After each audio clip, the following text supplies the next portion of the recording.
আজকে এক ভদ্রলোকের সঙ্গে আমার কথা হয়েছে। সে 2015 সালে বাংলাদেশের যে কোনো একটি রিয়েল এস্টেট থেকে একটি প্লট কিনছে।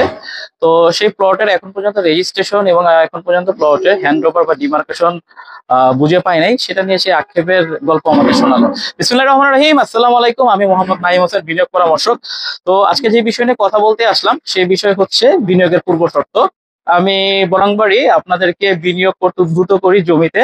আপনি যখন জমিতে বিনিয়োগ করবেন কিছু বিষয় আপনার লক্ষণীয় রাখতে হবে। তো যে বিষয়টি দিয়ে আমি আমার ভিডিওটি শুরু করেছি, প্রথমত যদি বলে নেই আর কি, আপনি যেখানে বিনিয়োগ করবেন সেখানে অবশ্যই দেখে শুনে বুঝে আপনার বিনিয়োগ করতে হবে। সে বিনিয়োগটি যদি হয় জমিতে, তাহলে তো কোনো কথাই নেই। প্রথমত আপনি যদি একটি জমিতে বিনিয়োগ করেন, সেই ক্ষেত্রে আপনার বুঝতে হবে জমিটি কি পার্সোনাল না হাউজিং কোম্পানি। যদি হাউজিং কোম্পানিতে আপনি বিনিয়োগ করেন, সেই ক্ষেত্রে হাউজিং কোম্পানির বিনিয়োগের কিছু পূর্ব শর্ত আছে। আপনার প্রথমত দেখতে হবে হাউজিং কোম্পানি কতটি বিশ্বাসযোগ্যতা অর্জন করেছে।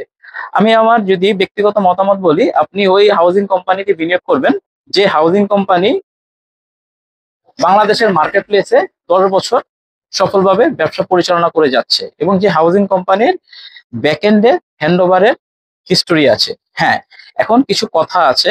আপনি যেখান থেকে প্লট বা যেখান থেকে জমি কিনছেন সেই জায়গাটা সম্পর্কে আপনার জানতে হবে। যদি আমি পূর্বাচলের কথা যদি বলি, আপনি যদি পূর্বাচলে বিনিয়োগ করেন, সেই ক্ষেত্রে ডেফিনেটলি আপনার ইনভেস্টমেন্টটা লং টার্ম ইনভেস্টমেন্ট হবে, শর্ট টার্ম ইনভেস্টমেন্ট কাউন্ট হবে না। আবার যদি আপনি মাওয়াতে বা দেখা গেছে মাওয়ার আশেপাশে অন্য কোথাও যদি ইনভেস্টমেন্ট করেন, সেই ইনভেস্ট আপনার জন্য শর্ট টার্ম ইনভেস্টমেন্ট হবে। আবার যদি আপনি ঢাকার আশেপাশে, যেমন রাজুকের আশেপাশের কথা যদি বলি, হেমায়তপুর, আমিনবাজার, মোহাম্মদপুর, এই সমস্ত জায়গায় যদি আপনি ইনভেস্টমেন্ট করেন, সেই ক্ষেত্রে আপনার শর্ট টার্ম বিনিয়োগ থেকে আপনার ফ্রুটফুল রেজাল্ট আসবে। এখন প্রশ্ন হচ্ছে আপনি লং টার্ম ইনভেস্টমেন্টে যাবেন না শর্ট টার্ম ইনভেস্টমেন্টে যাবেন।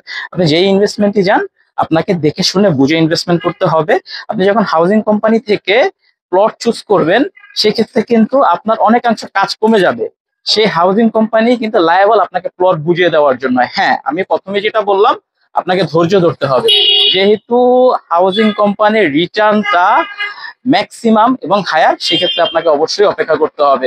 তো আমার পরামর্শ একটাই, আপনি যখনই বিনিয়োগ করবেন দেখে শুনে বুঝে আপনি বিনিয়োগ করবেন। আসসালামু আলাইকুম, ভালো থাকবেন।